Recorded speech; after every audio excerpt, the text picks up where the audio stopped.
My wife and I were pleased to attend one semifinal charreada in the Charro Completo competition at the national finals in Pachuca, Mexico. We also saw the finals for the Escaramuza. As we usually do, we videoed much of the competition, including Manganas. Manganas is capturing a running mare by roping its front legs. In this presentation, you will see 22 captures. Look at the captures and see if any of the animals are injured. You won't.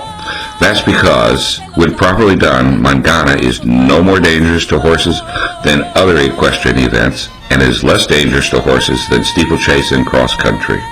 For almost 20 years, the radical fringe of the animal rights movement has called charros barbaric and cruel because of mangana. Yet they have no evidence of mangana causing repeated serious injuries to horses.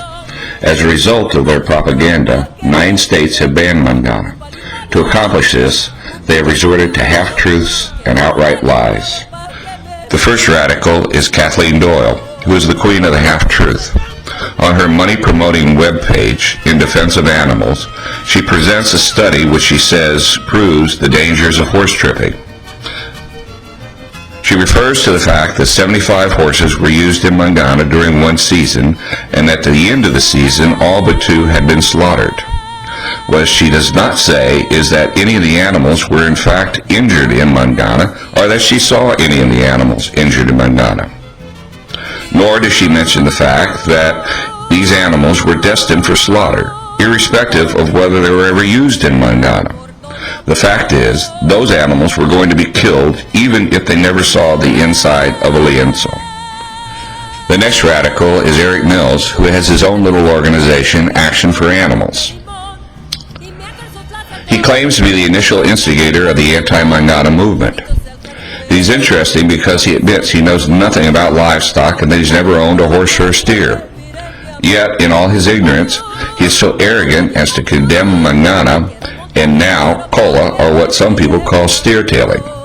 He does so even though he concedes that mangana causes very few injuries to horses.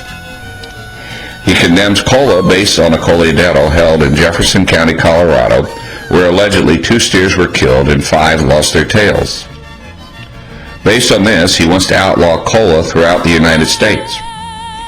When you point out that tens of thousands of colas are done every year with few incidents of injuries, he still persists. If you ask Eric Mills to show you why he condemns mangana, he refers you to Patricia Height, who also has her own animal rights group. Height is a veterinarian who advances the spindly leg theory. She claims that horse limbs will snap when they are captured in mangana. When you push for proof, she admits that this is only an opinion. She does not have any proof. Well, watch these videos and see how many horses' legs snap. For that matter, see how many horses are cut. Look for limping horses. Look for any injuries at all. Steve Hindi is the most bizarre of this quartet. He has posted a video of mangana on YouTube, which he says resulted in Illinois banning mangana.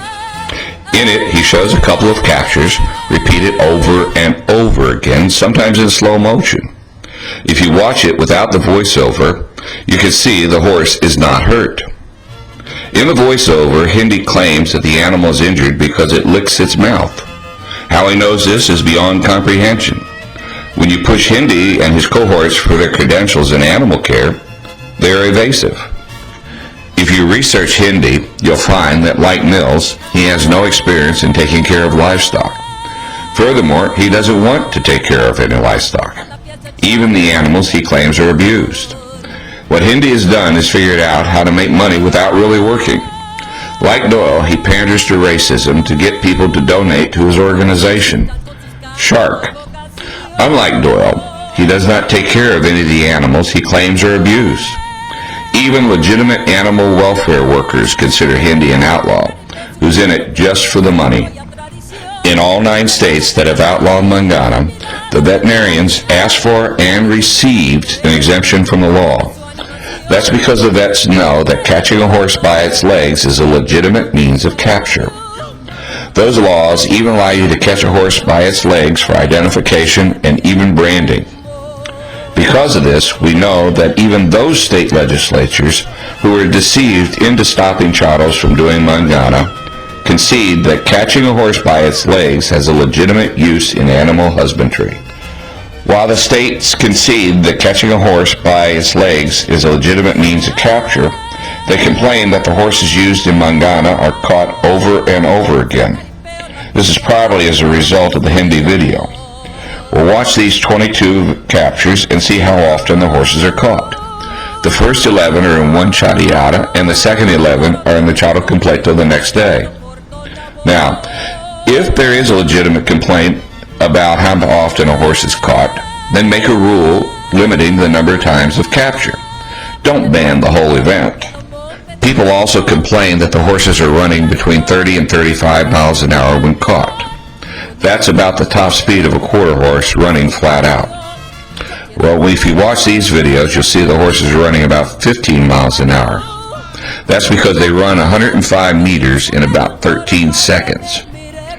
Furthermore, if you watch very closely, you'll see that the horses slow down when the rope hits their legs. That means they're doing less than 15 miles an hour when they are caught. I've been asked a number of times, how can mangana be safe? It's safe because of the way the horses are caught. A properly done mangana lets the horse run to a point where it's dropped on the big fleshy part of his shoulder. That's how horses are taught to fall in movies. Too many people think the horses are running in a straight line away from the roper, which is true, could kill a horse by breaking its neck. That's what happened in the old Earl Flynn movie, The Charge of the Light Brigade, where they are supposed to have killed 200 horses by making them fall with piano wire tied to their front legs. That's also why steeplechase and cross-country are more dangerous to horses than mangana. When a horse hits a solid barrier straight on, they can rupture their knees or hands, or they can flip over and land on their head and break their neck. One of the most common comments about mangana is complaining about the cheering when the horse is caught. My response has always been, it's nothing compared to the uproar when a quarterback is sacked. Another favorite complaint is that one horse killed in mangana is one too many. When you point out that over 50,000 children a year are hospitalized and between 5 and 10 a year are killed as a result of high school football injuries, you get the response, well, horses don't get to choose. Of course, that begs the question, how can they? They're animals and can't choose. A steer does not choose to be a steak or a chicken fried.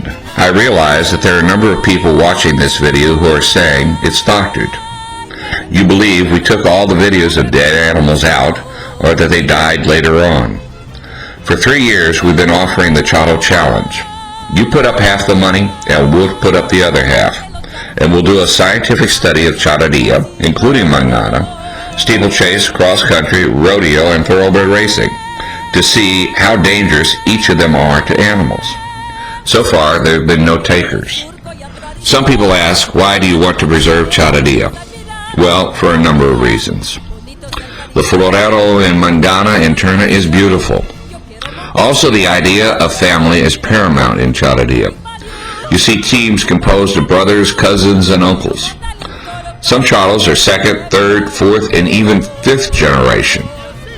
When you see sons and daughters practicing with their parents, you know those kids are not going to be out doing drugs or drive-bys. You also have the relationship with the horses. I know a lot of people say that charos are cruel to animals, but nobody wants to hurt any of these animals. If you go to chariadas on a regular basis, you'll see that the animals are generally not hurt. Yes, a very few animals are hurt and even killed, just like they are in steeplechase, cross-country, and even rodeo. But injuries are part of any event that involves contact, be it football or boxing.